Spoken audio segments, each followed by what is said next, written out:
Prevention of sexual harassment of women at work place అనేది post act యొక్క ముఖ్య ఉద్దేశం.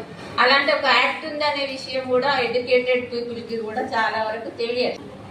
ఆ కమిటీలో మనం కంప్లైంట్ ఇస్తే ఆ కమిటీ ద్వారా విచారణ జరిగి న్యాయం అనేది జరిగేలాగా చేస్తారు. ఆ విషయం తెలియక చాలా మంది ఇప్పుడు వర్క్ ప్లేస్ లో సెక్సువల్ హరాస్మెంట్ కి గురైనప్పటికీ కూడా ఎవరికి చెప్పుకోవాలి అర్థం కాక చాలా ఇబ్బందులు పడుతున్నారు. అలాంటి వారికి అవగాహన ఇచ్చే ఒక అవకాశం కూడా మన ఫౌండేషన్ కు వచ్చినందుకు చాలా సంతోషంగా ఉంది. ఎందుకు అనంటే ఎన్నో విషయాలు జరుగుతున్నాయి, మన దాకా వచ్చినాయి కొన్ని, రాని చాలా ఉన్నాయి. అలాంటి వారికి ప్రమాదం పెద్ద స్థాయికి వెళ్ళిన తర్వాత మనం ఎన్ని యాక్షన్స్ తీసుకున్నా కూడా ప్రయోజనం లేదు. ప్రమాదం జరగక ముందు ప్రివెన్షన్ యాక్షన్స్ అనేది తీసుకోవడం మంచిది. కాబట్టి అలాంటి యాక్ట్ మీద కూడా మనము రాబోయే ఫ్యూచర్ లో మనము అలాంటి యాక్ట్ మీద కూడా అందరికి అవగాహన ఇచ్చి దాని ద్వారా కూడా మన సంస్థ పనిచేయడానికి సిద్ధంగా ఉంది.